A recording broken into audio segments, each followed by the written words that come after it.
ꯃꯌꯥꯝꯕꯨ ꯑꯍꯥꯟꯕꯃꯛꯇꯗ ꯃꯈꯜ ꯃꯊꯦꯜ ꯃꯅꯤꯄꯨꯔ ꯐꯨꯜ ꯁ꯭ꯇꯣꯔꯤ ꯀꯂꯦꯛꯁꯟꯅ ꯃꯌꯥꯝꯕꯨ ꯇꯔꯥꯝꯅ ꯑꯣꯛꯆꯕꯒ ꯂꯣꯏꯅꯅ ꯏꯀꯣꯛ ꯅꯣꯟꯅ ꯈꯨꯔꯨꯝꯖꯔꯤ꯫ ꯉꯁꯤꯁꯨ ꯃꯌꯥꯝꯒꯤ ꯉꯥꯏꯍꯥꯛ ꯄꯣꯊꯥꯅꯕꯒꯤꯗꯃꯛꯇ ꯃꯅꯤꯄꯨꯔꯤ ꯍꯣꯔꯔ ꯁ꯭ꯇꯣꯔꯤ ꯑꯃꯃꯨꯛ ꯄꯨꯗꯨꯅ ꯂꯥꯛꯆꯔꯤ꯫ ꯍꯣꯔꯔ ꯁ꯭ꯇꯣꯔꯤ ꯑꯁꯤꯒꯤ ꯃꯃꯤꯡꯅ ꯑꯍꯤꯡꯗꯨꯒꯤ ꯇꯝꯅ ꯂꯥꯏ꯫ ꯋꯥꯔꯤ ꯑꯁꯤꯅ ꯍꯤꯡꯂꯤꯕ ꯑꯃꯗꯤ ꯂꯩꯈꯤꯗ꯭ꯔꯕ ꯀꯅꯥꯒꯨꯝꯕꯤ ꯑꯃꯠꯇꯒ ꯃꯔꯤ ꯂꯩꯅꯗꯤ ꯑꯏꯕꯅ ꯋꯥꯈꯜꯅ ꯁꯥꯒꯠꯆꯔꯒ ꯇꯥꯕꯤꯔꯤꯕꯁꯤꯡꯒꯤ ꯉꯥꯏꯍꯥꯛ ꯄꯣꯊꯥꯅꯕꯒꯤꯗꯃꯛꯇ ꯁꯦꯝꯖꯕ ꯋꯥꯔꯤꯅꯤ꯫ ꯍꯧꯖꯤꯛ ꯃꯌꯥꯝꯗ ꯈꯨꯗꯣꯜ ꯇꯝꯖꯔꯤ ꯃꯅꯤꯄꯨꯔꯤ ꯍꯣꯔꯔ ꯁ꯭ꯇꯣꯔꯤ ꯑꯍꯤꯡꯗꯨꯒꯤ ꯇꯝꯅ ꯂꯥꯏ꯫ ꯃꯇꯝꯁꯤ ꯅꯨꯃꯤꯗꯥꯡ ꯋꯥꯏꯔꯝꯒꯤ ꯃꯇꯝꯅꯤ꯫ ꯏꯁꯄꯥꯛꯁꯟ, ꯅꯥꯎꯆꯥ ꯑꯃꯗꯤ ꯁꯨꯖꯦꯟ ꯃꯈꯣꯏ ꯃꯃꯥꯟꯅꯕ ꯑꯍꯨꯝꯗ ꯋꯥꯔꯤ ꯋꯥꯇꯥꯏ ꯁꯥꯅꯔꯤ꯫ ꯃꯇꯝ ꯑꯗꯨꯗ ꯏꯁꯄꯥꯛꯁꯟꯅ ꯌꯥꯎꯁꯪꯁꯨ ꯂꯣꯏꯕꯗꯤ ꯂꯣꯏꯈ꯭ꯔꯦ, ꯑꯗꯨꯕꯨ ꯑꯩꯈꯣꯏ ꯀꯔꯤꯅꯣ ꯑꯍꯥꯎꯕ ꯑꯃꯇꯪꯗꯤ ꯆꯥꯅꯁꯤ꯫ ꯌꯥꯎꯁꯪ ꯃꯅꯨꯡꯁꯨ ꯀꯔꯤꯃꯠꯇ ꯆꯥꯅꯍꯧꯗ꯭ꯔꯦ, ꯑꯗꯨꯅ ꯌꯥꯎꯁꯪ ꯂꯣꯏꯈꯤꯕꯒꯤ ꯑꯩꯈꯣꯏ ꯄꯨꯟꯅ ꯀꯩꯅꯣꯝꯗꯤ ꯆꯥꯃꯤꯟꯅꯕ ꯐꯩ꯫ ꯅꯣꯡꯒ ꯊꯤꯂꯤ ꯊꯤꯂꯤ ꯇꯥꯕꯒ ꯑꯍꯥꯎꯕ ꯆꯥꯅꯤꯡꯗ꯭ꯔꯣ ꯅꯣꯏꯕꯨ ꯍꯥꯏꯗꯨꯅ ꯋꯥ ꯍꯧꯗꯣꯔꯛꯄꯗ ꯅꯥꯎꯆꯥꯅ ꯑꯩꯁꯨ ꯃꯗꯨ ꯈꯜꯂꯒ ꯂꯩꯔꯝꯂꯤꯕꯅꯤ, ꯑꯃꯨꯛꯇꯪ ꯑꯩꯈꯣꯏ ꯄꯨꯟꯁꯤ ꯍꯥꯏꯗꯅ ꯁꯨꯖꯦꯟꯒꯤ ꯋꯥꯅꯤ꯫ ꯑꯗꯨꯝꯅ ꯍꯥꯏꯔꯛꯄꯗ ꯁꯨꯖꯦꯟꯅ ꯑꯩꯒꯤꯗꯤ ꯏꯌꯥ ꯌꯥꯏꯅꯤ, ꯅꯈꯣꯏꯅ ꯍꯧꯗꯣꯔꯛꯄꯗꯕꯒꯤ ꯑꯗꯨꯛ ꯇꯨꯃꯤꯟꯅ ꯂꯩꯕꯒꯤ ꯋꯥꯅꯤ꯫ ꯃꯇꯝ ꯑꯗꯨꯗ ꯏꯁꯄꯥꯛꯁꯟꯅ ꯐꯔꯦꯅꯦ, ꯑꯩꯅ ꯍꯧꯗꯣꯛꯂꯦꯗꯅ, ꯑꯗꯨꯗꯤ ꯀꯩꯗꯧꯉꯩ ꯇꯧꯁꯦꯕ? ꯆꯥꯕ ꯇꯥꯔꯕꯗꯤ ꯑꯩꯈꯣꯏꯗ ꯑꯣꯏꯅ ꯇꯧꯁꯤ꯫ ꯅꯕꯥꯅꯤꯗꯤ ꯂꯩꯀꯥꯏ ꯄꯨꯟꯕꯅꯤꯅ ꯐꯩ, ꯑꯩꯗꯤ ꯂꯩꯀꯥꯏ ꯄꯨꯟꯗꯕꯅꯤꯅ ꯅꯣꯏꯗꯒꯤ ꯑꯩꯒꯤ ꯌꯨꯝꯐꯧ ꯂꯥꯛꯄꯗꯨ ꯑꯣꯟꯊꯣꯛꯅ ꯐꯔꯛ ꯇꯥꯈ꯭ꯔꯕ꯫ ꯑꯩꯈꯣꯏꯗꯒꯤ ꯅꯕꯥꯅꯤ ꯍꯟꯈꯤꯕꯗꯨꯗꯤ ꯂꯩꯀꯥꯏ ꯊꯪꯅꯕꯅꯤꯅ ꯂꯩꯀꯥꯏ ꯄꯨꯟꯕꯅꯤꯅ ꯐꯩ ꯍꯥꯏꯖꯔꯤꯕ꯫ ꯃꯗꯨꯗ ꯅꯥꯎꯆꯥꯅ ꯍꯣꯏ ꯑꯗꯨ ꯀꯩꯗꯧꯔꯒꯦ, ꯀꯞꯇ꯭ꯔꯁꯨ ꯍꯥꯏꯌꯨꯅꯦ꯫ ꯁꯨꯖꯦꯟꯅ ꯃꯇꯦꯡ ꯄꯥꯡꯁꯤꯜꯂꯛꯏ꯫ ꯍꯣꯏꯅꯦ, ꯄꯪꯀꯞꯇ ꯀꯞꯄꯤ ꯃꯁꯤꯃ꯫ ꯏꯁꯄꯥꯛꯁꯟꯅ ꯍꯣꯏꯅꯦ, ꯂꯩꯀꯥꯏ ꯄꯨꯟꯕ ꯍꯥꯏꯁꯦ ꯍꯦꯛꯇ ꯃꯥꯟꯅꯈꯤ꯫ ꯑꯗꯣ ꯀꯩꯗꯧꯉꯩ ꯇꯧꯁꯦ ꯍꯥꯏꯔꯤꯅꯣ? ꯍꯌꯦꯡ ꯍꯦꯛꯇ ꯇꯧꯔꯁꯤ꯫ ꯑꯗꯨꯝꯅ ꯍꯥꯏꯔꯛꯄꯗ ꯅꯥꯎꯆꯥ ꯑꯃꯗꯤ ꯁꯨꯖꯦꯟꯁꯨ ꯌꯥꯔꯦ꯫ ꯃꯈꯣꯏ ꯃꯃꯥꯟꯅꯕ ꯑꯍꯨꯝꯗꯣ ꯋꯥꯔꯤ ꯋꯥꯇꯥꯏ ꯈꯔ ꯁꯥꯟꯅꯔꯕ ꯃꯇꯨꯡ ꯍꯌꯦꯡ ꯏꯁꯄꯥꯛꯁꯟꯒꯤ ꯃꯌꯨꯝꯗ ꯑꯣꯏꯅ ꯆꯥꯛꯆꯥ ꯍꯩꯖꯥꯟꯅꯔꯁꯤ ꯍꯥꯏꯕ ꯋꯥꯐꯝ ꯑꯁꯤꯗ ꯌꯥꯅꯔꯗꯨꯅ ꯃꯈꯣꯏ ꯃꯌꯨꯝꯗ ꯍꯟꯅꯈ꯭ꯔꯤ꯫ ꯃꯊꯪꯒꯤ ꯅꯨꯃꯤꯠꯀꯤ ꯑꯌꯨꯛꯅꯤ꯫ ꯑꯌꯨꯛ ꯑꯗꯨꯗ ꯆꯥꯛ ꯆꯥꯅꯁꯤ ꯍꯥꯏꯗꯨꯅ ꯃꯈꯣꯏ ꯌꯥꯝꯅ ꯀꯟꯅ ꯁꯤꯜ ꯂꯥꯡꯕꯅꯤ꯫ ꯑꯗꯨꯕꯨ ꯏꯁꯄꯥꯛꯁꯟꯒꯤ ꯃꯄꯥꯅ ꯅꯈꯣꯏꯅ ꯆꯥꯛ ꯆꯥꯅꯅꯤ ꯍꯥꯏꯕ ꯈꯪꯗꯕꯅ ꯂꯧ ꯑꯗꯣ ꯈꯣꯏꯔꯨꯅꯕꯒꯤꯗꯃꯛꯇ ꯑꯩꯅ ꯂꯧꯔꯤꯌꯥ ꯌꯥꯟꯅꯅꯕꯒꯤ ꯍꯥꯏꯅꯔꯨꯔꯦ꯫ ꯃꯔꯝ ꯑꯗꯨꯅ ꯂꯧꯔꯤꯌꯥ ꯌꯥꯟꯊꯣꯛꯂꯒ ꯅꯨꯡꯗꯥꯡ ꯑꯣꯏꯅ ꯆꯥꯅꯔꯣ, ꯑꯩꯁꯨ ꯄꯩꯁꯥ ꯈꯔ ꯍꯥꯞꯂꯒꯦ ꯍꯥꯏꯔꯤ꯫ ꯋꯥꯐꯝ ꯑꯗꯨꯗ ꯃꯈꯣꯏꯁꯨ ꯌꯥꯔꯗꯨꯅ ꯃꯈꯣꯏ ꯑꯍꯨꯝ ꯆꯪꯗꯨꯅ ꯏꯁꯄꯥꯛꯁꯟꯒꯤ ꯂꯧ ꯁꯨꯃꯤꯟꯅꯈꯤ꯫ ꯂꯧꯔꯤꯌꯥ ꯌꯥꯜꯂꯕ ꯃꯇꯨꯡꯗ ꯅꯨꯃꯤꯗꯥꯡ ꯑꯗꯨꯗ ꯃꯈꯣꯏ ꯆꯥꯛ ꯏꯁꯤꯡ ꯆꯥꯅꯅꯕꯒꯤ ꯆꯥꯛꯆꯥ ꯍꯩꯖꯥꯟꯅꯅꯕꯒꯤ ꯅꯨꯡꯗꯥꯡ ꯋꯥꯏꯔꯝ ꯑꯗꯨꯗꯗꯤ ꯃꯈꯣꯏ ꯌꯦꯟ ꯂꯩꯕ ꯆꯠꯂꯤ꯫ ꯅꯨꯃꯤꯠꯇꯣ ꯅꯣꯡꯁꯨ ꯅꯣꯡ ꯃꯪꯉꯤ, ꯑꯗꯨꯒ ꯅꯣꯡ ꯅꯨꯡꯁꯤꯠꯁꯨ ꯀꯟꯅ ꯇꯧꯔꯤ꯫ ꯏꯁꯄꯥꯛꯁꯟ ꯅꯥꯎꯆꯥ ꯑꯃꯗꯤ ꯁꯨꯖꯦꯟꯗ ꯉꯁꯤꯒꯤ ꯋꯦꯗꯔꯁꯤꯗꯤ ꯆꯞ ꯍꯦꯛ ꯆꯥꯏꯍꯦ, ꯑꯩꯈꯣꯏꯅ ꯍꯦꯛ ꯄꯥꯝꯖꯕꯗꯨ ꯊꯣꯛꯑꯦ꯫ ꯉꯁꯥꯏ ꯑꯌꯨꯛꯀꯤ ꯅꯣꯡ ꯇꯥꯗꯕꯅꯤꯅ ꯀꯌꯥꯕꯨ ꯅꯨꯡꯉꯥꯏꯇꯦ꯫ ꯅꯨꯃꯤꯗꯥꯡꯗ ꯆꯥꯛ ꯆꯥꯅꯕ ꯍꯥꯏꯕꯁꯤꯗꯤꯅꯦ ꯅꯣꯡ ꯅꯨꯡꯁꯤꯠ ꯈꯔ ꯇꯧꯔꯒ ꯅꯨꯡꯉꯥꯏꯕꯅꯤ, ꯊꯛꯄ ꯆꯥꯕ ꯅꯤꯁꯥ ꯄꯥꯜꯂꯣꯏꯗꯣꯔꯤꯅꯤ꯫ ꯅꯥꯎꯆꯥꯅ ꯊꯛꯁꯦ ꯍꯥꯏꯔꯣ? ꯁꯨꯖꯦꯟꯅ ꯍꯦꯔꯥ, ꯆꯥꯛ ꯆꯥꯅꯔꯒ ꯈꯔ ꯄꯥꯏꯗ꯭ꯔꯕꯗꯤ ꯆꯥꯛꯆꯥꯅꯕꯒꯤ ꯃꯒꯨꯟ ꯌꯥꯎꯗꯦ, ꯌꯨꯝꯗ ꯆꯥꯕꯒ ꯆꯞ ꯃꯥꯟꯅꯗ꯭ꯔꯣ ꯁꯤꯗꯤ? ꯏꯁꯄꯥꯛꯁꯟꯅ ꯑꯣꯟꯈꯠꯇꯨꯅ ꯍꯣꯏꯅꯦ, ꯑꯗꯨꯅꯦ ꯍꯥꯏꯕ꯫ ꯅꯥꯎꯆꯥꯒꯤ ꯍꯧꯅꯕꯤ ꯃꯥꯗꯤ ꯊꯛꯆꯔꯣꯏ ꯀꯥꯏ ꯇꯧꯔꯛꯀꯗꯣꯏꯅꯤ꯫ ꯃꯥꯒꯤꯗꯨꯅꯦ ꯍꯣꯔꯦꯟ ꯂꯥ ꯃꯆꯦꯠ ꯑꯃꯗꯅꯦ ꯃꯇꯨꯝ ꯈꯔ ꯍꯥꯞꯄꯒ ꯑꯁ꯭ꯋꯥꯏ ꯀꯥꯆꯤꯟꯗ ꯏꯟꯊꯣꯛꯄꯤꯈꯤꯕ ꯍꯥꯏꯕꯗꯨꯅꯤ꯫ ꯅꯥꯎꯆꯥꯅ ꯍꯦꯔꯥ, ꯑꯩ ꯀꯔꯤꯃꯠꯇ ꯃꯗꯨ ꯊꯛꯑꯣꯏ ꯆꯥꯔꯣꯏꯗꯤ ꯍꯥꯏꯗꯦꯗꯅ, ꯑꯗꯨ ꯍꯪꯕꯒꯤ ꯋꯥꯅꯤ꯫ ꯅꯣꯏꯅ ꯌꯥꯝꯅ ꯐꯥꯎꯔꯒꯅ ꯆꯟꯕ ꯇꯥꯟꯅꯁꯦ ꯍꯥꯏꯕ꯭ꯔꯣ? ꯌꯦꯟ ꯑꯗꯣ ꯁꯦꯝꯅ ꯃꯈꯣꯏ ꯉꯔꯪ ꯋꯥꯔꯤ ꯁꯥꯅꯔꯤꯕꯅꯤ꯫ ꯆꯥꯕꯗꯤ ꯏꯁꯄꯥꯛꯁꯟ ꯍꯣꯏꯒꯤ ꯁꯪꯒꯣꯏꯗ ꯑꯣꯏꯅ ꯇꯧꯔꯤ꯫ ꯏꯃꯨꯡꯗꯗꯤ ꯑꯍꯟ ꯄꯥꯟꯕꯅꯤꯅ ꯉꯔꯪ ꯂꯥꯡꯕꯗꯣ ꯅꯨꯡꯉꯥꯏꯔꯔꯣꯏ ꯍꯥꯏꯗꯨꯅ꯫ ꯑꯁꯨꯝꯅ ꯃꯈꯣꯏꯅ ꯆꯥꯛ ꯏꯁꯤꯡ ꯊꯣꯡ ꯊꯥꯛꯇꯨꯅ ꯁꯥ ꯉꯥ ꯌꯥꯝꯅ ꯀꯟꯅ ꯁꯦꯝꯗꯨꯅ ꯆꯥꯝꯗꯨꯅ ꯍꯣꯠꯅꯔꯤꯉꯩ ꯅꯣꯡꯗꯤ ꯃꯀꯨꯞꯄꯨ ꯇꯥꯕ ꯍꯧꯔꯛꯂꯕꯅꯤ꯫ ꯃꯁꯤꯒꯤ ꯃꯇꯨꯡ ꯌꯣꯠꯁꯕꯤꯗ ꯃꯩ ꯍꯧꯒꯠꯇꯨꯅ ꯈꯥꯡ ꯊꯥꯡꯒꯠꯇꯨꯅ ꯊꯥꯎ ꯍꯩꯈ꯭ꯔꯦ꯫ ꯁꯨꯖꯦꯟꯅ ꯈꯔ ꯊꯣꯡꯕ ꯊꯥꯛꯄ ꯍꯩ ꯍꯥꯏꯗꯨꯅ ꯃꯍꯥꯛꯅ ꯌꯥꯝꯅ ꯀꯟꯅꯊꯣꯡ ꯊꯥꯛꯂꯤ꯫ ꯅꯥꯎꯆꯥ ꯑꯃꯗꯤ ꯏꯁꯄꯥꯛꯁꯟꯁꯨ ꯃꯇꯦꯡ ꯄꯥꯡꯁꯤꯜꯂꯔꯤ, ꯈꯗꯥꯡ ꯅꯣꯝꯗꯨꯅ꯫ ꯃꯇꯝ ꯑꯗꯨꯗ ꯏꯁꯄꯥꯛꯁꯟꯅ ꯀꯔꯣꯝꯗꯒꯤꯅꯣ ꯈꯪꯗꯦ ꯅꯣꯡꯊꯤ ꯅꯣꯡꯃꯪꯕꯁꯤꯗ ꯋꯥꯔꯤ ꯍꯧꯗꯣꯔꯛꯏ꯫ ꯉꯍꯥꯟꯋꯥꯏ ꯃꯈꯣꯏꯅ ꯅꯣꯡꯊꯤ ꯅꯣꯡꯃꯪꯕ ꯅꯨꯃꯤꯠ ꯑꯃꯗ ꯂꯤꯂꯥ ꯌꯦꯡꯕ ꯆꯠꯂꯤ꯫ ꯂꯤꯂꯥ ꯌꯦꯡꯉꯨꯔꯒ ꯍꯜꯂꯛꯄꯗ नुपा अमा लाई वोकनई हाइदना उ मथक्तगी मयाम कौथरमी हाइदुना वारी हेक सारकले अदोमना हाइरकपा अदुदा नौचानसु महाकी अखंगबा वारी लीबा हौरई नमित्तु मखोय इसै येंबा चटलुबा जानी इसै येंलुरगा हलकपदा मखोयगी चिंग लंबी अदुगी हेक नाकलदा हौबा उ पांबी मखोंग अदु यौसलकपदा मखोयगी मसासिंगदो बंग लाउना सागरपा मतौरखी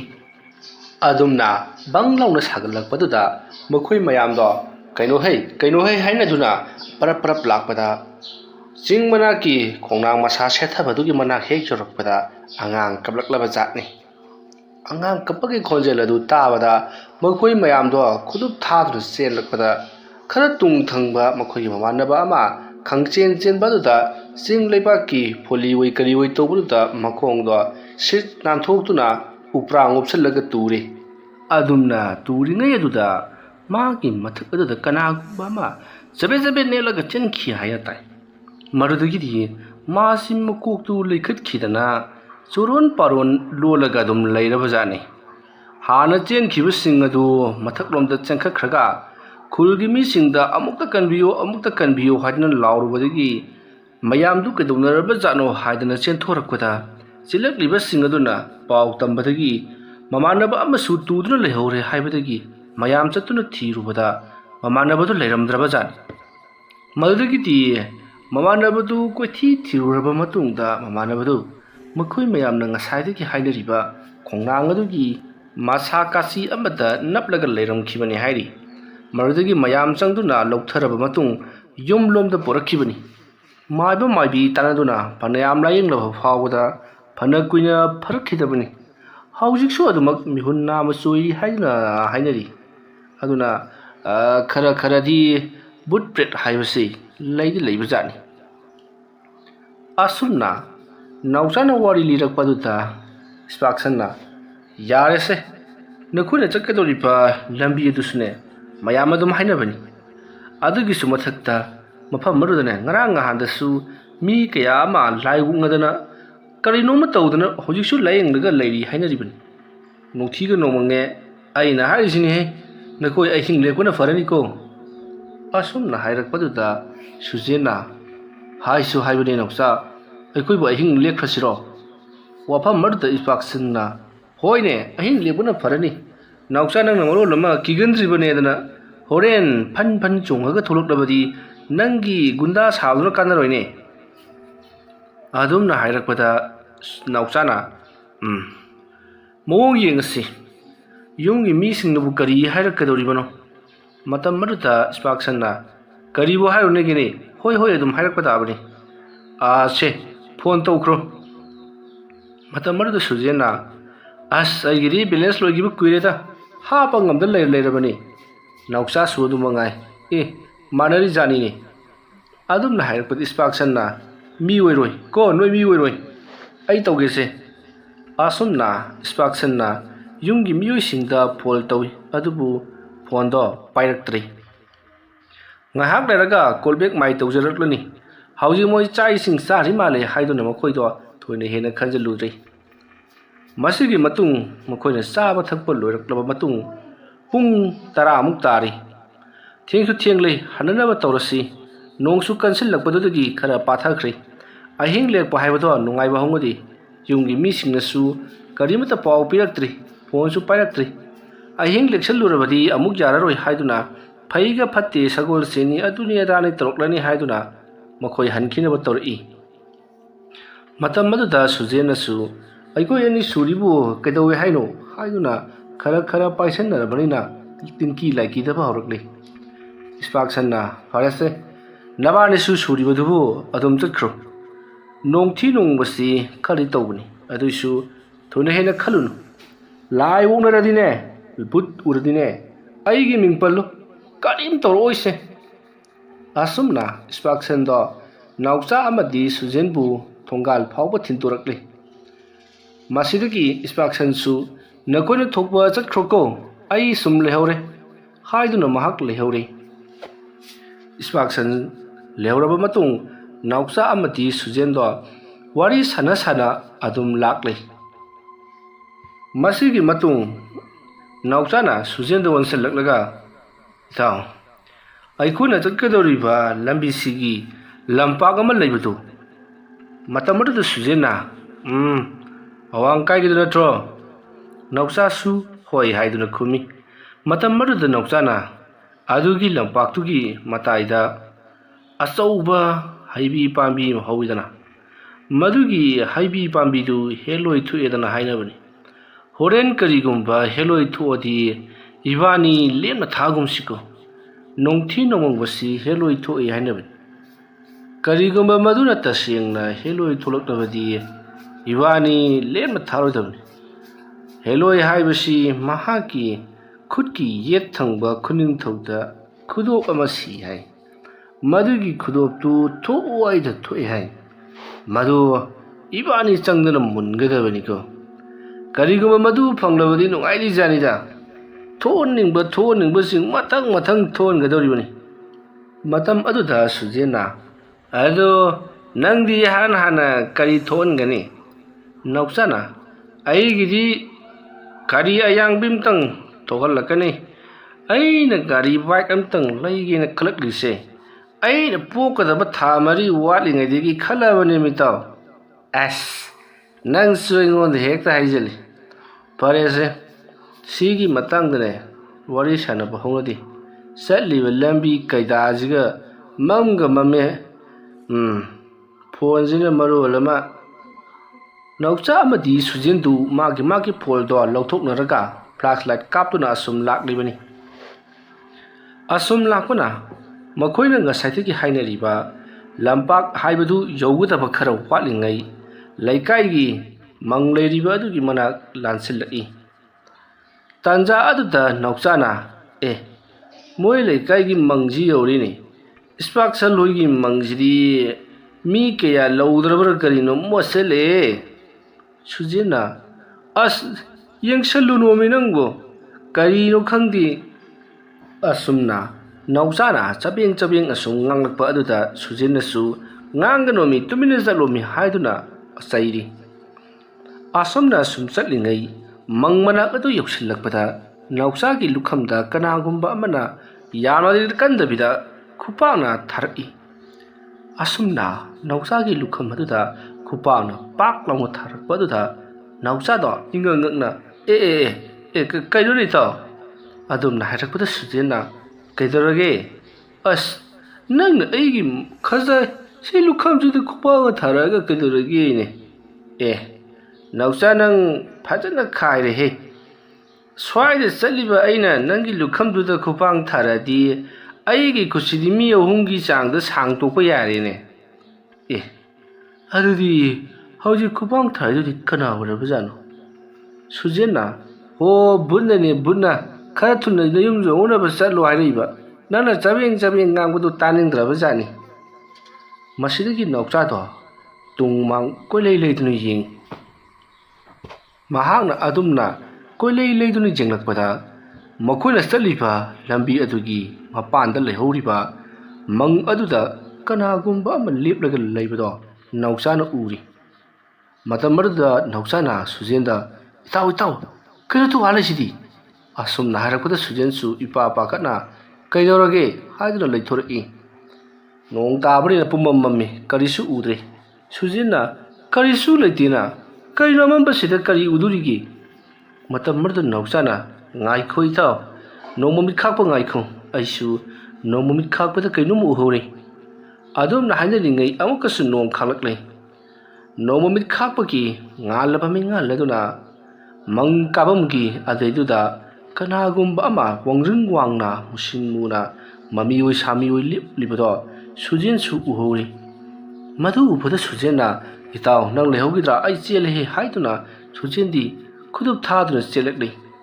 ꯅꯥꯎꯆꯥꯁꯨ ꯊꯣꯔꯥꯏ ꯃꯆꯥ ꯅꯪꯕꯨ ꯉꯥꯏꯈꯣꯅꯦ, ꯆꯦꯟꯃꯤꯟꯅꯁꯤ ꯍꯥꯏꯗꯨꯅ ꯃꯍꯥꯛꯁꯨ ꯃꯇꯨꯡ ꯏꯟꯅꯗꯨꯅ ꯇꯥꯟꯅꯈ꯭ꯔꯦ꯫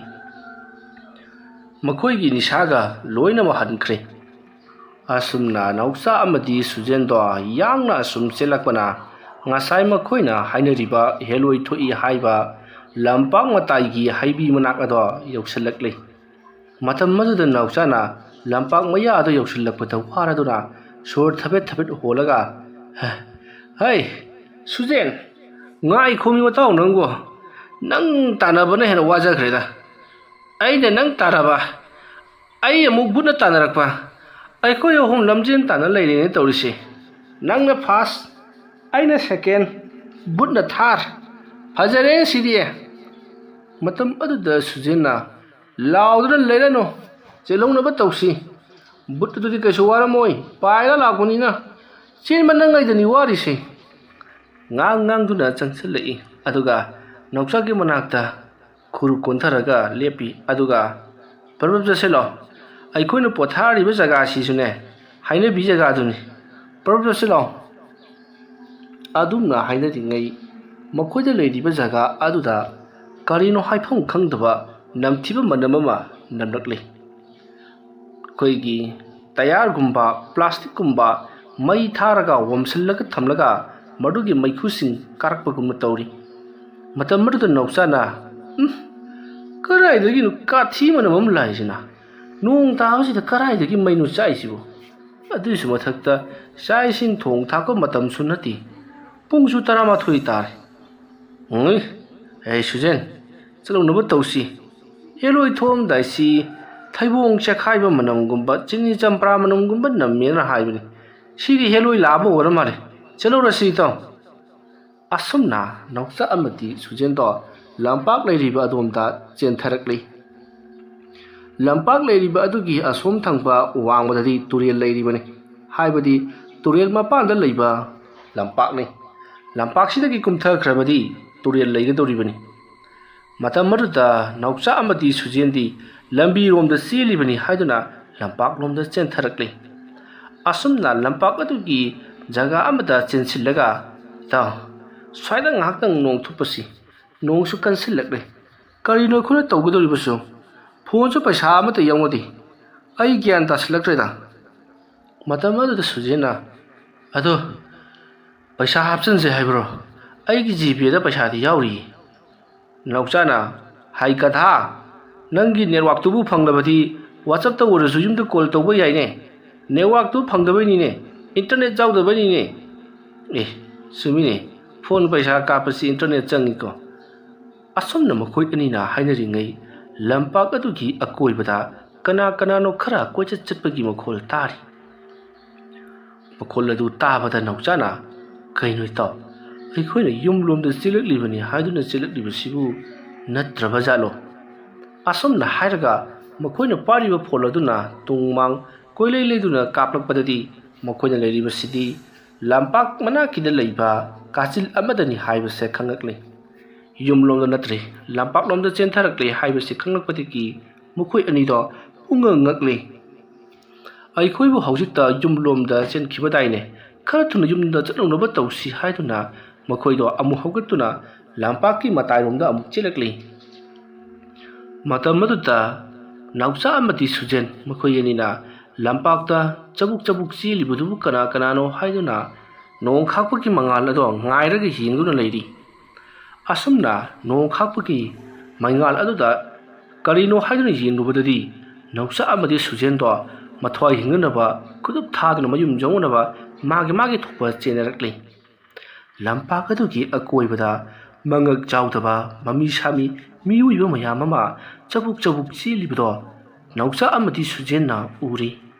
mangak chawdaba mayamama kochen chilibudu urubadagidi Nausa amati Sujen hainaruba tawduna magi thokpa pangchenda chenare asumna chelakpada Nausa do ngasai haibi haukiba jaga adu yaushallakle jaga adu yaushallakpada Nausana aina selibase karisu kanadre lampak siki akoibada chenduna dum leiri itau Sujenduna karai chakrabajano haiduna Sujen pu kauri matam maduta Sujena nakandagi aishta leisidi kainu pakauda kauribudu itau adumna hairakpada Nausana hai parabtal orsi kainu lampakta lehuribudu aidi imana popodagi ngasi ahanbani madu urise aikoi soidramaki sirani taw adumna hairakpada Nausagi manakta leiriba Sujena ado karai da chensi haribano lo somda chenkrasi asumna labuk taba lambiromda chenkhinaba hairakpada Nausana karinoi taw nangna ngangai budubo labuk tabromda chendaraga kai kandurigi lo yumlomda chinaba tawsi Matam mada sujen do maya ihi higatlaga lawoi tau labuk lom da chen seba labuk lom da labuk lom da lao adum na torok adu ta naucha ti humang na pi kang le masibu ai gi marup sujen dura haiduna munna yeng silubdadi magi manakta leiriba sujen do mahaki puit piron di amata nong na chotti kaino toriba sidi haiduna asum makhong phawu yeng tharubadadi makhong ado makhat madang onaraga kuning kumang untuk naraga lepraga leiramle matamarda nauchana karino sidi haiduna amuk yeng kalakpadadi sujengi mamaya dudi leiramdre lukham moina makok aduna tungdo leithukhraka lukham moina leiramle madu urbada naucha do kanna lauraga masa do baini singbagum ching lauramlaga adumak wakhal ta khidri pudrup longol leimaida phamthakri nauchana phamthakhiba do sujensu lapna chelakpada urabani mahaksu naucha kauduna chensilaki asumna chensilakpada naucha do masa do un ingsillaga tuminna leiramle sinaba tare haiduna naucha do sujena pamkhatuna chena bo honari adubu naucha do thangduna puba ngamdri masa do phadrak tare isingnaga chochanmaga matamada sujena kana leibagi akoi bu amukta kanbiyu akoi laiwunari akoi putna chele haiduna karai dagi no tholokwa wahai kaya koilau lauri adum na koilau laurabasu nong tabagi makhol nara natragana tumna himnaba matam oina khibunara karino kana amata tanadre somdana kamdauri naucha amadi sujen makhoigi imung manungna naucha amadi sujenta hanjil kol tawsalai adubu naucha di wanthaduna leikibana mahaki kolado paikhatri sujensu mahaki folado tahori maramaduna karaida lehurabuno khangdabarina folado karimata hokhlaktri imung manung punamuk pakhatnaraduna sparksanda folamuk tawi matamada sparksan di tumbu tumlamle sparksanna makhoi di jatkhiba ngahak oirabani yum yoroktribro haidun hanglakpada imung manunggi miyoi singdo nungthina mungbagi nonga thili tabaga makhuna lakadoriba lambi do haina bi mafamgo oibaga makhoi ani khudong thiba nanglamba su yai khara amta chatlaga yengnu si haina raduna naucha amati sujen makhoi gi imung manungsing phonda wari sanaraba matung makhoi naucha amati sujen bu thiba lakle asomna tawduna makhoi imung manung mayama torchlight paiduna thiba laknari ngai matamni somda sujena naucha do pamduna puranaba yamna kanna honari ngai nakal lomdagi yamna kanna laukhibagi makhol ama tai adumna kanagumba miyu yamana yamna kanna chaina khol khangduna lawagi makhol ama tarakpa aduda sujendo kanano sina haiduna leithoktuna yengdui nausagi khonjalda itaw sujen na heraga kaurakpa khonjal adu tabada sujena aina nauchani khalibisne kana aigi yorup nauchana ada leire asomna mahag wakhalla makhalaba matung nauchagi manakta taaduna leiriba mahaki folado ta paikhali phone miskol mayam ama leiramle sujena kamai tahawrino masina haiduna khallubada angakpa pokchari masigi matung sujena mahaki torchlight haibadi nauchagi phone flash ado kaptuna naucha hei nunu hujik lauridu kedoragi naucha asumna kauraga asum thirakpadadi lampak aduki kachil amada khudu kullaga matum tasallaga kanagumba ma leiramle sujena naucha trasibo asumna naucha na sitkiba purit piron sing aduga chap manana setpa kanagumba ama khudu kunsallaga mamaya paktharaga nontharaga masadu kondum tasallaga ai kanbiyo sujen asomna kauraga leirambadu da sujena ai lai naucha haiduna tamna asum changsilli adumna changsillu baduda hauji khudu kullaga leirambado sujenba kaurambadu lepkhri madugi matung mamaya do tapna nongkhalakliba sa sujena lukhamgi saruktagi uribani madugi matung tapna mamai lesilakpadadi mamirado ngawna pangle aduga machinbana dusu khadanga do setharaga ꯌꯥꯝꯅ ꯍꯩꯅꯗꯕ ꯃꯑꯣꯡꯗ ꯂꯩꯔꯝꯂꯤ꯫ ꯃꯗꯨ ꯎꯔꯨꯕꯗꯒꯤꯗꯤ ꯁꯨꯖꯦꯟꯗꯣ ꯍꯥꯏꯗꯨꯅ ꯂꯥꯎꯔꯒ ꯃꯍꯥꯛꯁꯨ ꯃꯐꯝ ꯑꯗꯨ ꯊꯥꯗꯣꯛꯂꯒ ꯀꯅꯥ ꯀꯅꯥ ꯂꯩꯕꯒꯦ, ꯑꯩꯕꯨ ꯑꯃꯨꯛꯇ ꯀꯟꯕꯤꯌꯨ, ꯑꯩꯕꯨ ꯑꯃꯨꯛꯇ ꯀꯟꯕꯤꯌꯨ ꯍꯥꯏꯗꯨꯅ ꯉꯁꯥꯏ ꯅꯥꯎꯆꯥꯅ ꯇꯥꯔꯒ ꯂꯩꯍꯧꯔꯤꯕ ꯖꯒꯥ ꯑꯗꯣꯝꯗ ꯉꯥꯎꯇ꯭ꯔꯪ ꯐꯩꯗ꯭ꯔꯪ ꯆꯦꯜꯂꯛꯂꯤ꯫ ꯑꯗꯨꯝꯅ ꯁꯨꯖꯦꯟꯅ ꯀꯟꯅ ꯀꯟꯅ ꯂꯥꯎꯈꯤꯕꯒꯤ ꯃꯈꯣꯜ ꯑꯗꯣ ꯂꯝꯕꯤꯗ ꯃꯈꯣꯏꯕꯨ ꯊꯤꯕ ꯂꯥꯛꯂꯤꯕ ꯏꯃꯨꯡ ꯃꯅꯨꯡꯁꯤꯡꯅ ꯇꯥꯔꯤ꯫ ꯑꯗꯨꯝꯅ ꯇꯥꯕꯗꯒꯤ ꯑꯁꯣꯝꯗ ꯀꯅꯥ ꯀꯅꯥꯅꯣ ꯑꯉꯥꯡ ꯈꯔ ꯂꯥꯎꯔꯤ, ꯀꯩꯅꯣꯝꯃꯗꯤ ꯁꯣꯏ ꯊꯦꯡꯅꯔꯝꯃꯅꯤ, ꯂꯥꯛꯑꯣ ꯆꯠꯁꯤ ꯍꯥꯏꯗꯨꯅ ꯏꯃꯨꯡ ꯃꯅꯨꯡꯁꯤꯡ ꯑꯗꯣ ꯒꯨꯗꯨꯡ ꯒꯨꯗꯨꯡ ꯆꯦꯜꯂꯛꯂꯤ꯫ ꯑꯁꯨꯝꯅ ꯆꯦꯜꯂꯛꯄꯗꯗꯤ ꯁꯨꯖꯦꯟꯒꯤ ꯐꯣꯟꯗꯣ ꯂꯝꯕꯤ ꯃꯄꯥꯟꯗ ꯇꯥꯔꯒ ꯂꯩꯔꯝꯂꯤ꯫ ꯁꯤꯗꯤ ꯁꯨꯖꯦꯟꯒꯤ ꯐꯣꯟꯅꯤ ꯍꯥꯏꯗꯨꯅ ꯐ꯭ꯂꯥꯁ ꯀꯥꯞꯄꯒ ꯂꯩꯔꯝꯕꯗꯨꯗ ꯏꯉꯥꯟ ꯉꯥꯟꯅ ꯑꯗꯨꯝ ꯎꯔꯤꯕꯅꯤ꯫ ꯑꯗꯨꯕꯨ ꯐꯣꯟ ꯑꯗꯣ ꯈꯨꯟꯒꯠꯂꯕ ꯃꯇꯨꯡ ꯁꯨꯖꯦꯟꯗꯨꯅ ꯀꯔꯥꯏ ꯆꯠꯈ꯭ꯔꯕꯖꯥꯠꯅꯣ ꯍꯥꯏꯗꯨꯅ ꯃꯌꯥꯝ ꯁꯨꯖꯦꯟꯕꯨ ꯀꯟꯅ ꯀꯟꯅ ꯀꯧꯔꯤ꯫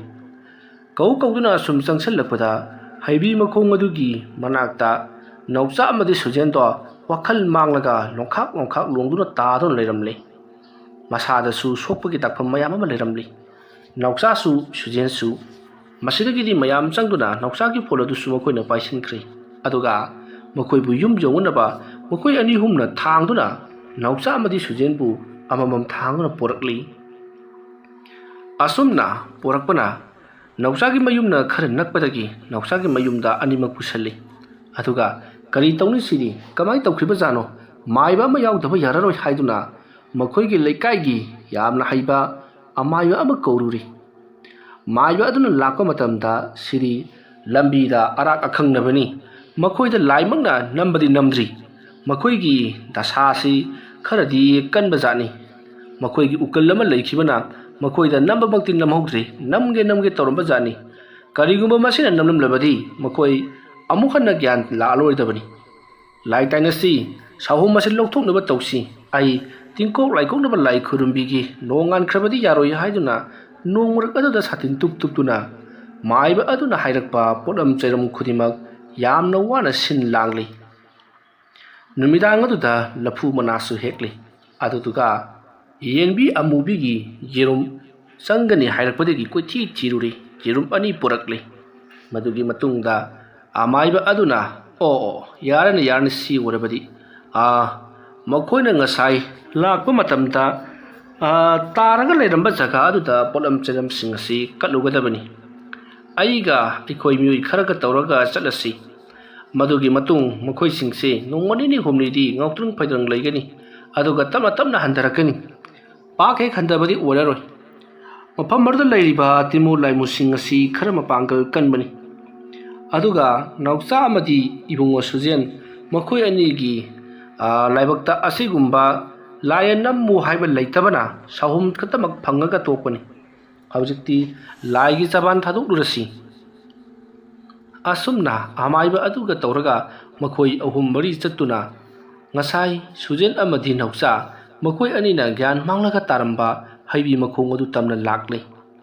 ꯃꯇꯝ ꯑꯗꯨꯗ ꯑꯃꯥꯏꯕ ꯑꯗꯨꯅ, ꯏꯕꯨꯡꯉꯣ ꯅꯈꯣꯏ ꯅꯃꯤꯠ ꯅꯅꯥ ꯆꯣꯏꯒꯅꯨꯀꯣ, ꯑꯩꯅ ꯇꯧꯔꯤꯕꯁꯤꯗ ꯃꯨꯟꯅ ꯌꯦꯡꯉꯨ, ꯅꯥꯀꯟꯗ ꯁꯥꯍꯨꯝ ꯐꯪꯂꯛꯄ ꯀꯅꯥꯒꯨꯝꯕꯅ ꯀꯧꯔꯛꯂꯕꯁꯨ ꯀꯔꯤ ꯑꯃꯠꯇ ꯈꯨꯝꯂꯨꯅꯨ, ꯌꯦꯡꯂꯨꯅꯨꯀꯣ꯫ ꯑꯁꯨꯝꯅ ꯑꯃꯥꯏꯕ ꯑꯗꯨꯅ ꯂꯥꯛꯃꯤꯟꯅꯔꯤꯕꯁꯤꯡ ꯑꯗꯨꯗ ꯋꯥꯃꯦꯜꯂꯤ꯫ ꯃꯗꯨꯒꯤ ꯃꯇꯨꯡ ꯑꯃꯥꯏꯕ ꯑꯗꯨꯅ ꯍꯩꯕꯤ ꯑꯗꯨꯒꯤ ꯃꯈꯣꯡꯗ ꯄꯣꯠꯂꯝ ꯆꯩꯔꯝꯁꯤꯡ ꯑꯗꯣ ꯊꯝꯂꯒ ꯌꯥꯝꯅ ꯀꯟꯅ ꯂꯩꯇꯥꯏꯅꯔꯛꯂꯤ꯫ ꯑꯗꯨꯝꯅ ꯇꯧꯔꯛꯄ ꯑꯗꯨꯗ ꯍꯩꯕꯤ ꯄꯥꯝꯕꯤ ꯍꯧꯔꯤꯕ ꯑꯗꯨꯒꯤ ꯂꯝꯄꯥꯛ ꯃꯅꯥꯛꯇ ꯀꯅꯥꯒꯨꯝꯕ ꯑꯃ ꯂꯦꯞꯂꯒ, ꯏꯕꯨꯡꯉꯣ, ꯅꯈꯣꯏꯕꯨ ꯇꯥꯕ꯭ꯔꯣ? ꯑꯩꯈꯣꯏꯕꯨ ꯆꯥꯛ ꯂꯥꯝꯕꯅ ꯂꯣꯏꯔꯦ, ꯆꯥꯛ ꯈꯖꯤꯛꯇ ꯄꯤꯖꯧꯗ, ꯏꯕꯨꯡꯉꯣ꯫ ꯑꯗꯨꯝꯅ ꯀꯧꯔꯛꯄ ꯑꯗꯨꯗ ꯑꯃꯥꯏꯕ ꯑꯗꯨꯒꯤ ꯃꯅꯥꯛꯇ ꯂꯦꯞꯂꯤꯕ ꯃꯈꯣꯏꯗꯤ ꯍꯨꯃꯥꯡ ꯅꯞꯄꯤ ꯀꯥꯡꯂꯤ꯫ ꯑꯃꯒ ꯌꯦꯡꯅꯔꯒ ꯃꯈꯣꯜ ꯑꯁꯦ ꯅꯪ ꯇꯥꯕ꯭ꯔꯥ, ꯀꯧꯔꯛꯂꯤꯕꯁꯦ ꯅꯪ ꯇꯥꯕ꯭ꯔꯥ ꯍꯥꯏꯗꯨꯅ ꯏꯪꯒꯤꯠ ꯇꯧꯗꯨꯅ ꯍꯪꯅꯔꯤ꯫ ꯑꯃꯁꯨ ꯇꯥꯏ, ꯇꯨꯃꯤꯟ ꯂꯩꯌꯨ ꯍꯥꯏꯗꯨꯅ ꯃꯈꯨꯠꯅ ꯏꯪꯒꯤꯠ ꯇꯧꯅꯔꯤ꯫ ꯃꯗꯨꯒꯤ ꯃꯇꯨꯡ ꯑꯃꯥꯏꯕ ꯑꯗꯨꯅ ꯂꯣꯏꯔꯦ, ꯆꯠꯅꯅꯕ ꯇꯧꯔꯁꯤ, ꯀꯧꯔꯛꯂꯤꯕ ꯉꯥꯡꯂꯤꯕ ꯈꯨꯗꯤꯡꯃꯛ ꯁꯨꯈꯨꯝ ꯈꯨꯝꯂꯨꯕ ꯌꯥꯗꯦ, ꯌꯦꯡꯂꯨꯕ ꯌꯥꯗꯦ꯫ ꯍꯧꯖꯤꯛ ꯑꯩꯈꯣꯏꯅ ꯆꯠꯈ꯭ꯔꯕꯁꯨ ꯇꯨꯡꯗ ꯁꯥꯍꯨꯝ ꯀꯌా ꯂꯥꯛꯀꯅꯤ, ꯀꯧꯔꯛꯀꯅꯤ, ꯅꯈꯣꯏ ꯁꯨꯡꯌꯦꯡ ꯌꯦꯡꯊꯣꯛꯄ ꯌꯥꯗꯦꯀꯣ꯫ ꯑꯁꯤ ꯍꯥꯏꯗꯨꯅ ꯑꯃꯥꯏꯕ ꯑꯗꯨꯒ ꯇꯧꯔꯒ ꯌꯨꯝ ꯌꯧꯅꯕ ꯒꯝ ꯂꯥꯛꯂꯤ꯫ ꯃꯇꯝ ꯑꯗꯨꯗ ꯇꯨꯡꯂꯣꯝꯗꯒꯤ ꯑꯩꯈꯣꯏꯕꯨ ꯃꯇꯦꯡ ꯑꯃꯨꯛꯇ ꯄꯥꯡꯕꯤꯌꯨ, ꯀꯅꯥꯅꯣ ꯑꯩꯈꯣꯏꯕꯨ ꯃꯇꯦꯡ ꯑꯃꯨꯛꯇ ꯄꯥꯡꯕꯤꯌꯨ, ꯅꯈꯣꯏ ꯆꯠꯈꯤꯅꯨꯅꯦ꯫ ꯑꯁꯨꯝꯅ ꯁꯣꯔꯣꯠ ꯂꯥꯎꯅ ꯉꯔꯪ ꯃꯌꯦꯛ ꯁꯦꯡꯗꯕꯤꯗ ꯀꯔꯤꯅꯣ ꯑꯩꯈꯣꯏꯕꯨ ꯀꯟꯕꯤꯌꯨ ꯍꯥꯏꯕꯁꯤꯃꯗꯤ ꯍꯥꯏꯔꯦ꯫ ꯑꯗꯨꯒ ꯈꯤꯛ ꯈꯤꯛ ꯈꯤꯛ ꯅꯣꯛꯄꯒꯤ ꯈꯣꯟꯖꯦꯜꯁꯨ ꯇꯥꯔꯤ ꯑꯗꯨꯒ ꯅꯨꯄꯤꯒꯤ ꯈꯣꯟꯖꯦꯜꯗ ꯌꯥꯝꯅ ꯀꯟꯅ ꯀꯟꯅ ꯂꯥꯎꯕꯒꯤ ꯈꯣꯟꯖꯦꯜꯁꯨ ꯇꯥꯔꯤ ꯑꯁꯨꯝꯅ ꯁꯥꯎꯍꯨꯝꯁꯤꯡ ꯑꯗꯨ ꯐꯪꯅ ꯐꯪꯅ ꯑꯁꯨꯝ ꯂꯥꯛꯄꯅ ꯂꯝꯄꯥꯛ ꯑꯗꯨ ꯍꯦꯟꯇꯣꯔꯛꯄꯗꯒꯤꯗꯤ ꯀꯔꯤꯁꯨ ꯇꯧꯈꯤꯗ꯭ꯔꯦ ꯑꯃꯥꯏꯕ ꯑꯃꯗꯤ ꯂꯥꯏ ꯈꯨꯔꯨꯝꯕꯗ ꯌꯥꯎꯔꯨꯕꯁꯤꯡ ꯑꯗꯣ ꯅꯥꯎꯆꯥ ꯑꯃꯗꯤ ꯁꯨꯖꯦꯟ ꯃꯈꯣꯏ ꯑꯅꯤꯒꯤ ꯃꯅꯥꯛ ꯌꯧꯔꯛꯂꯤ ꯑꯃꯥꯏꯕ ꯑꯗꯨꯅ ꯅꯥꯎꯆꯥ ꯑꯃꯗꯤ ꯁꯨꯖꯦꯟ ꯃꯈꯣꯏ ꯑꯅꯤꯒꯤ ꯃꯁꯥꯗ ꯏꯁꯤꯡ ꯈꯤꯛꯇꯨꯅ ꯍꯧꯒꯠꯂꯣ ꯍꯧꯒꯠꯂꯣ ꯅꯈꯣꯏꯁꯨ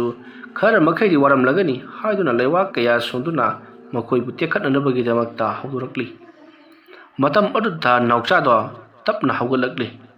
ꯁꯨꯖꯦꯟꯁꯨ ꯇꯞꯅ ꯍꯧꯒꯠꯂꯛꯂꯤ ꯑꯗꯨꯒ ꯅꯥꯎꯆꯥꯗꯤ ꯐꯨꯛ ꯍꯧꯒꯠꯂꯒ ꯑꯀꯣꯏꯕꯗꯣ ꯀꯣꯏꯂꯩ ꯂꯩꯗꯨꯅ ꯌꯦꯡꯂꯝꯂꯒ ꯏꯃꯨꯡꯗ ꯒꯝ ꯒꯝ ꯆꯪꯈꯤ ꯍꯣꯏꯁꯨ ꯍꯥꯏꯗꯤ ꯃꯥꯏꯁꯨ ꯍꯥꯏꯗꯤ ꯃꯇꯝ ꯑꯗꯨꯗ ꯃꯌꯥꯝꯅ ꯀꯩꯅꯣ ꯇꯧꯔꯤꯕꯁꯤꯗꯤ ꯍꯥꯏꯔꯛꯄꯗ ꯑꯃꯥꯏꯕ ꯑꯗꯨꯅ ꯇꯧꯁꯅꯨ ꯇꯧꯁꯅꯨ ꯃꯐꯤ ꯃꯔꯣꯟ ꯍꯣꯡꯗꯣꯛꯂꯒ ꯃꯥ ꯇꯨꯃꯤꯟꯅꯗꯨꯃꯛ ꯇꯨꯝꯈ꯭ꯔꯒꯗꯕꯅꯤ ꯑꯁꯨꯃꯥꯏꯅ ꯐꯨꯒꯤ ꯍꯧꯒꯠꯄ ꯈꯪꯍꯥꯏ ꯈꯪꯖꯤꯟ ꯈꯔ ꯇꯧꯔꯛꯀꯅꯤ ꯑꯗꯨꯒ ꯇꯞꯅ ꯇꯞꯅ ꯑꯗꯨꯝ ꯐꯒꯅꯤ ꯅꯈꯣꯏꯅ ꯏꯪꯅ ꯇꯞꯅ ꯋꯥꯔꯤ ꯋꯥꯇꯥꯏ ꯑꯗꯨꯝ ꯁꯥꯕꯤꯌꯨ ꯑꯗꯨꯝꯅ ꯍꯥꯏꯅꯔꯤꯉꯩ ꯁꯨꯖꯦꯟꯗꯣ ꯅꯣꯛꯈꯠꯂꯛꯂꯤ ꯑꯗꯨꯒ ꯍꯧꯖꯤꯛꯁꯤꯕꯨ ꯅꯣꯡ ꯉꯥꯟꯒꯗꯕ ꯈꯖꯤꯛꯇ ꯉꯥꯏꯔꯤ ꯀꯥꯏꯅ ꯅꯣꯡ ꯉꯥꯟꯒꯗꯕꯗꯤ ꯋꯥꯠꯂꯤ ꯅꯨꯃꯤꯠ ꯍꯦꯛ ꯊꯣꯛꯂꯛꯄꯒ ꯅꯣꯡ ꯉꯥꯟꯒꯗꯧꯔꯤꯕꯅꯤ ꯇꯨꯕꯅ ꯐꯩ ꯑꯁꯨꯝꯅ ꯍꯥꯏꯔꯝꯂꯒ ꯁꯨꯖꯦꯟꯗꯣ ꯐꯨꯛ ꯍꯧꯒꯠꯂꯤ ꯑꯗꯨꯗꯨꯒ ꯏꯃꯥ ꯕꯕꯥ ꯑꯩ ꯇꯨꯝꯃꯨꯔꯒꯦ ꯑꯁꯨꯝꯅ ꯍꯥꯏꯔꯒ ꯃꯌꯨꯝ ꯂꯣꯝꯗ ꯒꯝ ꯒꯝ ꯒꯝ ꯆꯠꯈ꯭ꯔꯤ ꯃꯌꯥꯝꯁꯨ ꯃꯥꯒꯤ ꯃꯇꯨꯡ ꯏꯟꯅꯈꯤ ꯑꯁꯨꯝꯅ ꯂꯥꯏ ꯈꯨꯔꯨꯝꯕꯁꯨ ꯂꯣꯏꯔꯕꯗ ꯃꯌꯥꯝ ꯄꯨꯝꯅꯃꯛ ꯍꯟꯅꯈ꯭ꯔꯤ ꯅꯨꯃꯤꯠ ꯑꯁꯤꯗꯒꯤ ꯅꯥꯎꯆꯥ ꯑꯃꯗꯤ ꯁꯨꯖꯦꯟꯗꯣ ꯈꯔ ꯈꯔ ꯃꯀꯣꯛꯇꯣ ꯂꯩꯈꯠꯄꯒꯨꯝ ꯇꯧꯈꯤ ꯃꯤꯍꯨꯟ ꯅꯥꯝꯃ ꯆꯨꯕꯗꯧꯅ ꯇꯧꯈꯤ ꯑꯃꯥꯏꯕ ꯑꯗꯨꯅ ꯂꯩꯋꯥ ꯇꯤꯟꯋꯥ ꯇꯧꯗꯨꯅ ꯏꯁꯤꯡꯗ ꯁꯣꯜꯂꯒ ꯈꯔ ꯈꯔ ꯄꯤꯊꯛꯄꯗꯒꯤ ꯇꯞꯅ ꯇꯞꯅ ꯋꯥꯈꯜ ꯇꯥꯔꯛꯇꯨꯅ ꯃꯈꯣꯏ ꯍꯥꯟꯅꯒꯤ ꯄꯨꯟꯁꯤꯗꯕꯨꯗꯤ ꯍꯟꯖꯤꯟꯈꯤ ꯍꯥꯏꯕꯕꯨ ꯑꯃꯝ ꯃꯊꯦꯡꯗ ꯆꯥꯛꯆꯥ ꯍꯩꯖꯥꯟꯅꯕꯒꯤ ꯊꯕꯛꯇꯤ ꯑꯃꯨꯛ ꯍꯟꯅ ꯇꯧꯈꯤꯗ꯭ꯔꯦ ꯃꯌꯥꯝ ꯋꯥꯔꯤ ꯑꯁꯤ ꯃꯇꯥꯡ ꯑꯁ꯭ꯋꯥꯏꯗ ꯂꯣꯏꯁꯤꯟꯖꯔꯤ ꯑꯩꯅ ꯋꯥꯔꯤ ꯑꯁꯤ ꯄꯥꯊꯣꯛꯆꯔꯛꯄ ꯃꯇꯝꯗ ꯁꯣꯏꯈꯤ ꯂꯥꯟꯈꯤꯕ ꯋꯥꯍꯩ ꯋꯥꯇꯥ ꯈꯤꯕꯤ ꯇꯥꯕꯤꯔꯤꯕ ꯄꯨꯝꯅꯃꯛꯅ ꯄꯨꯛꯆꯦꯜ ꯆꯥꯎꯅ ꯉꯥꯛꯄꯤꯒꯅꯤ ꯄꯨꯝꯅꯃꯛꯄꯨ ꯑꯔꯣꯏꯕꯗ ꯏꯀꯣꯛꯅꯣꯅ ꯈꯨꯔꯨꯝꯖꯔꯤ